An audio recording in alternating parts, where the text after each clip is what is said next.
Assalamualaikum warahmatullahi wabarakatuh. Alhamdulillahirabbil alamin. Allahumma shalli ala sayyidina Muhammad.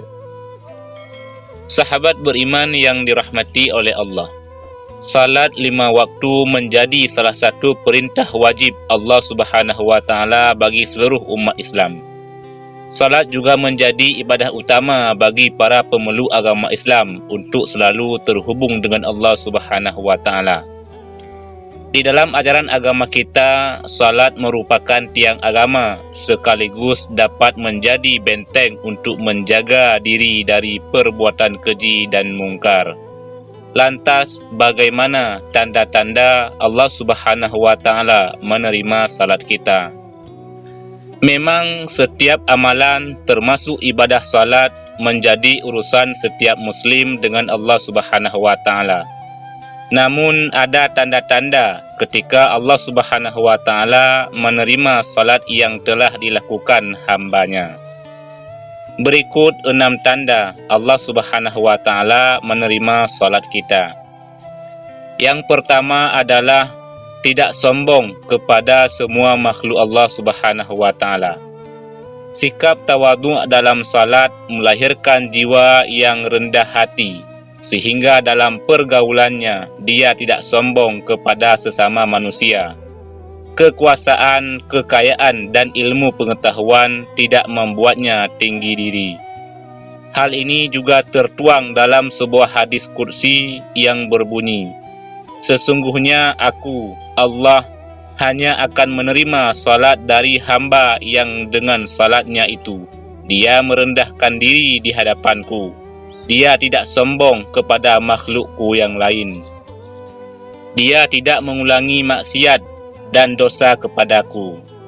Dia menyayangi orang-orang yang miskin dan orang-orang yang menderita. Aku akan muliakan salat hamba itu dengan kebesaranku. Aku akan menyuruh malaikat untuk menjaganya. Kalau dia berdoa kepadaku, aku akan memperkenankannya." Kemudian yang kedua, memiliki sifat tawadhu'. Salat yang diterima adalah salat yang khusyuk, penuh menjiwai, mempunyai rasa takut kepada Allah dan merendahkan diri di hadapannya. Orang yang salatnya khusyuk memiliki sikap selalu tawadhu'. Alhasil, orang-orang yang salatnya diterima oleh Allah Subhanahu wa taala adalah orang-orang yang rendah diri terhadap sesama, tidak sombong, dan selalu mengagungkan kebesaran Allah Subhanahu wa taala. Lalu yang ketiga, tidak mengulang maksiat. Seperti yang disebutkan dalam hadis sebelumnya, bahwa Allah Subhanahu wa taala menerima salat orang yang tidak mengulangi maksiat. Sebab barang siapa yang salatnya tidak membuatnya menjauhi kekejian dan kemungkaran, maka ibadahnya itu akan membuatnya tambah jauh dari Allah Subhanahu wa taala. Kemudian yang keempat, mampu mengontrol hawa nafsu. Orang yang salatnya diterima oleh Allah biasanya mampu dalam mengendalikan hawa nafsu.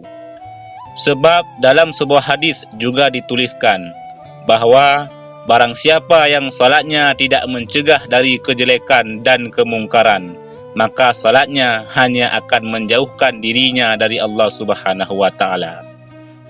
Lalu yang kelima, selalu berzikir dan mengingat Allah. Orang yang salatnya diterima Allah akan selalu mengingat Allah kapanpun.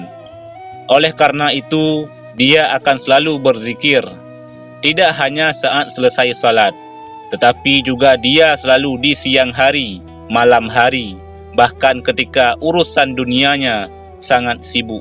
Lidahnya tidak kering dari menyebut nama Allah Subhanahu wa taala. Kemudian yang keenam, menyayangi orang miskin.